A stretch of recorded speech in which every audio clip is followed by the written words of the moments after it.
Let me ask you something uncomfortable.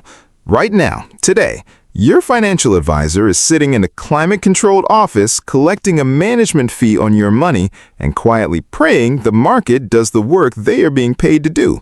Not building, not engineering, not architecting. Praying. And here's what makes it worse. If the market drops 30% this year, they still get paid. You absorb the loss. They send you a reassuring email with a pie chart and the phrase, "Stay the course."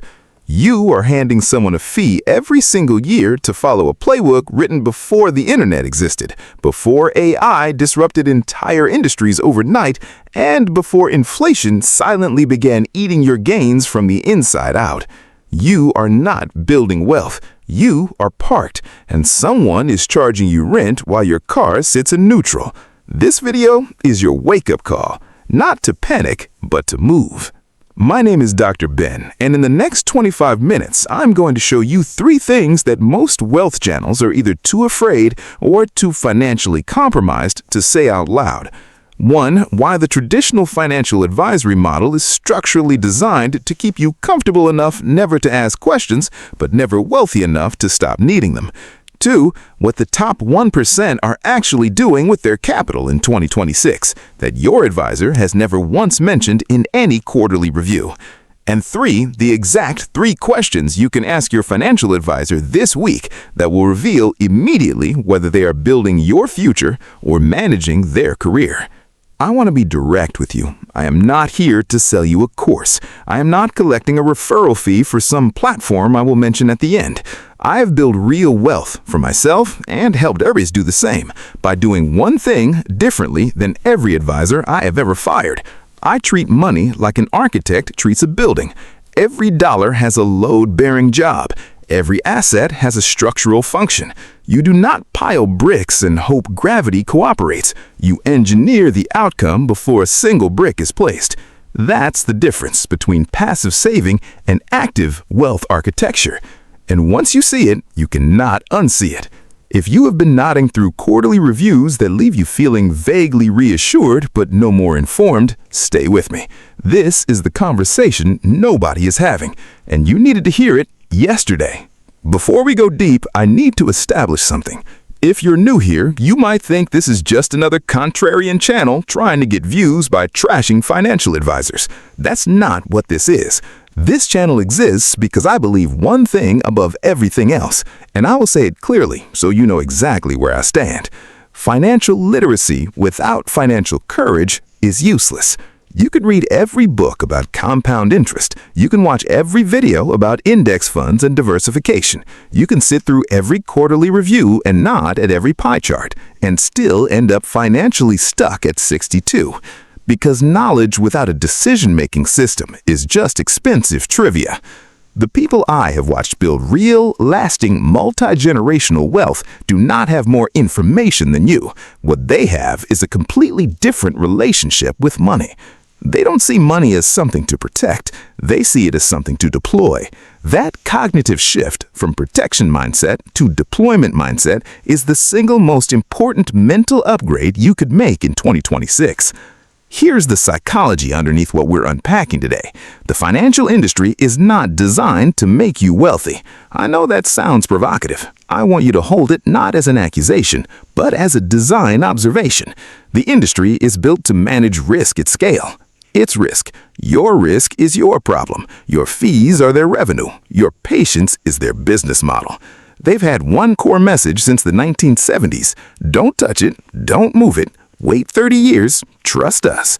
And for a certain generation, in a certain economic era, with a certain inflation rate and a certain tax code, that model worked adequately. That era is gone. We're living through structural economic volatility that would have been unthinkable 20 years ago. AI is displacing entire industries in 18-month cycles. Real inflation consistently runs ahead of the headline CPI number you see reported. The businesses defining the next decade do not yet appear on any index anywhere. The old playbook doesn't just underperform in this environment. In this environment, the old playbook is a liability. Let's talk about what most financial advisors actually do. Not what they say they do, not what their brochure promises, but they actually do. 90% of financial advisors in 2026 are at their core index fund distributors with a compliance badge. They take your capital, they run it through a risk tolerance questionnaire that probably asked you 5 questions and took 4 minutes to complete. They categorize you as moderate or moderately aggressive because the questionnaire is psychologically designed so almost nobody picks aggressive. And then they allocate your money into a diversified basket of ETFs and mutual funds that mirrors the broader market. Then they charge you between 0.5% and 1.5% every year to do that. That's the business. That's the entire product. Now I need you to feel this number. If you have $400,000 under management and you're paying 1% annually, you're writing a $4,000 check every single year. Whether the market went up, whether the market went down, whether your advisor took a 6-week vacation, whether they read one single article about your portfolio this quarter. $4,000 for automated rebalancing. And the insidious part is, they frame it as alignment. They say, we only win when you win. But that's not true. They win every year. You only win when the market cooperates. Now let's talk about the dangerous mentality underneath this model. The set it and forget it philosophy, which gets sold as discipline and long-term thinking, was designed for a world with predictable inflation, stable interest rate cycles, and slow-moving market trends. That world does not exist anymore. We're living through a moment where a single AI earnings report can swing an entire sector by 15% in 48 hours, where geopolitical disruption reshapes commodity prices before your advisor opens their laptop in the morning. The businesses defining the next decade do not appear on any index anywhere. Passive investing tells you to own it all and let the market sort it out.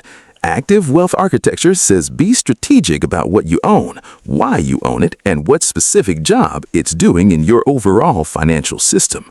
There's one more layer to this passive trap, and it's the one nobody talks about because nobody wants to say it plainly. Conflict of interest. Your advisor doesn't work for you. They work for their firm.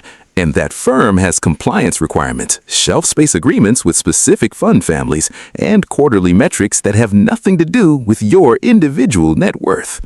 When they recommend a fund, ask yourself, does this fund benefit me or does it benefit the firm's existing distribution relationships? You will not get a straight answer to that question, but the question itself tells you everything.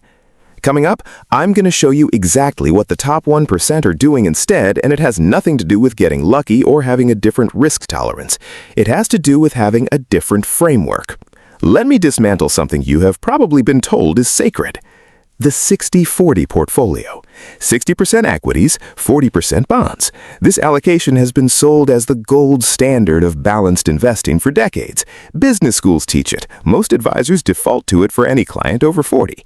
And in 2026, it is a strategy optimized for mediocrity. Here's why. The 60-40 model was built in a specific economic environment, one where bonds reliably appreciated when stocks declined. That inverse correlation was the structural logic behind the whole model. When equities fell, your bonds cushioned the impact. It made sense when interest rates were on a decades-long downward trend. But when rates rise and stay elevated, as they have, bonds lose value at the same time equities get volatile. The hedge does not work the way the model promised. You get hit on both sides simultaneously. In 2022, the 60-40 portfolio had its worst year since the Great Depression era. Both sides declined in tandem, exactly the opposite of what the model was designed to do. And yet, most advisors still default to it. Because it is defensible, it is compliant, and most importantly, it keeps clients calm enough to stay. That's the real function of the 60-40 portfolio in 2026. It's not wealth architecture, it's client retention architecture. Now let's look at what the top 1% actually hold. They're not sitting in a 60-40 split waiting 30 years for a number to materialize. They're in private credit, lending directly to businesses at yields far above what any bond fund offers. They're in real estate structured for cash flow, not appreciation. They're using covered option strategies to generate income on concentrated stock positions. They're in early-stage businesses with asymmetric return profiles, where a modest allocation can produce extraordinary results. And here's the most important thing about all of that. They're not doing this because they're reckless. They're doing it because they understand that time is a cost. Every year, your capital sits in a stagnant allocation, losing ground to real inflation, which is almost always running higher than the headline number you see reported. You're not standing still, you're going backward every single year. The wealthy do not treat money like something to be stored. They treat it like something to be circulated, deployed into assets with clear return mechanisms, structured for both cash flow and appreciation, managed with tax efficiency at every stage. And I want to say this as plainly as I can because this is the sentence I want you to carry with you after this video ends. The wait 30 years narrative was never for you. It was for them. Every year you wait is another year of management fees flowing in their direction. That's the business model. And now you know it. So what does the alternative actually look like? I call it wealth architecture, and I want to be precise about what that means because this is not just a rebranding of active investing. Wealth architecture is a system where every dollar in your financial life has a specific, intentional, documented job. Not some of my money is in stocks and some of it's in bonds. That's inventory management. I'm talking about a structured deployment where $1 is in a high-yield liquidity vehicle, doing a speed job, providing the capacity to move fast when a real opportunity appears, without being forced to liquidate something at the wrong moment. $2 is in a tax-advantaged vehicle, doing a compounding job, growing in an environment where the government is not extracting a percentage from every gain every single year. $3 is in an income-generating asset, doing a cash flow job, producing regular returns that aren't dependent on market appreciation or anyone's quarterly earnings call. Every dollar, a specific job, hired deliberately. That's the architect mindset. Now here's what makes this so powerful in practice. Traditional advisors measure success by AUM, assets under management. The bigger the pile, the better they believe their job is. But AUM is a vanity metric. What matters is not how large your pile is. What matters is how much of that pile is working, generating real returns, producing spendable income, appreciating inside tax-efficient structures. $1 million in a poorly structured portfolio losing ground to real inflation is not wealth. It's a slowly deflating balloon. $500,000 deployed strategically across real income-generating real estate, a properly structured tax vehicle, and a selective equity position with a defined exit thesis that can produce the same lifestyle, grow faster, and give you more control over your own financial future.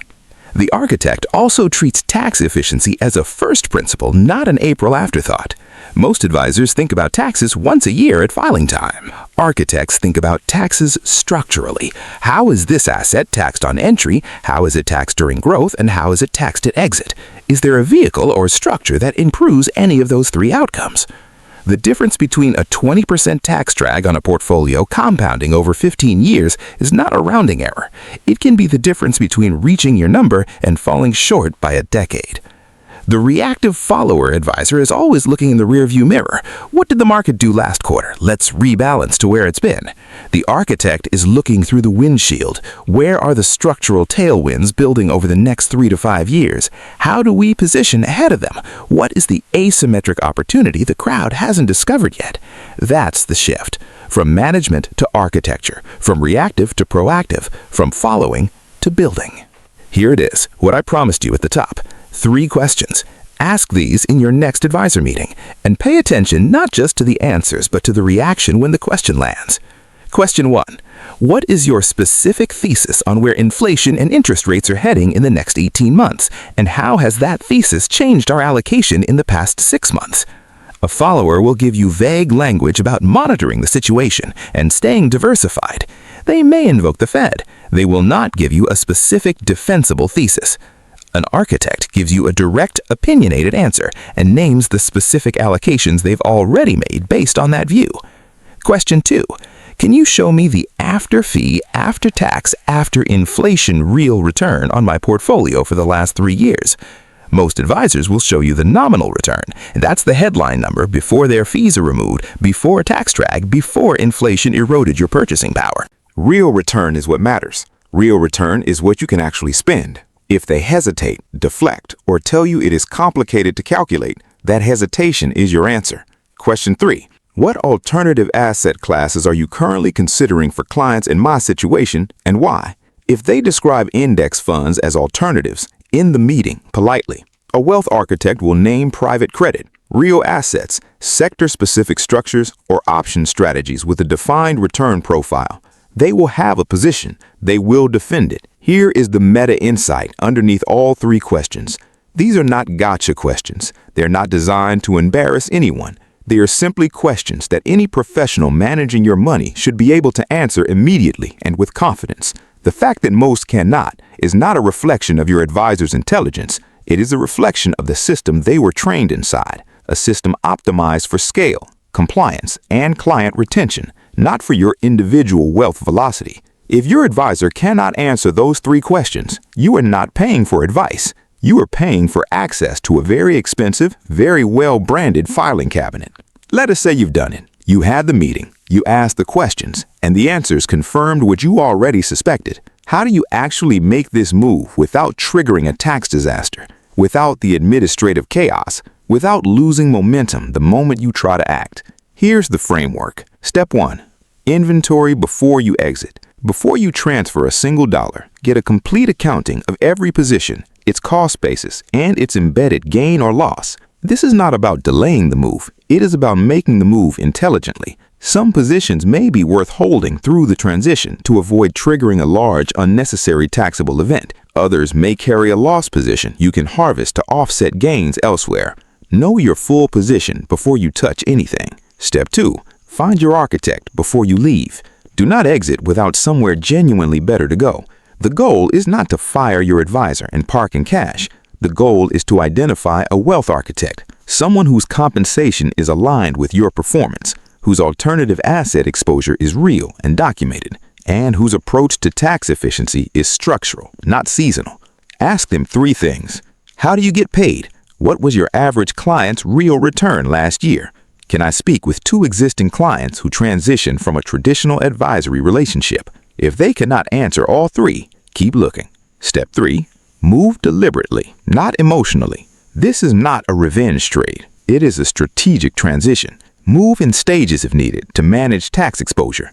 Maintain a liquidity buffer so you can act on opportunities without being forced to sell something at the wrong moment. And once you're through the transition, commit to the new system with appropriate patience, with regular review, but with genuine conviction in what you built. Because here's the truth I want to leave you with. The wealth gap between the top 1% and everyone else is not primarily an information gap. It is a system gap. They have better systems, better frameworks, a different relationship with every dollar they control, and none of that is locked behind a trust fund or a minimum net worth. It is locked behind one thing, a decision. The decision to stop following a follower. The decision to stop waiting for the market to do work you should be directing.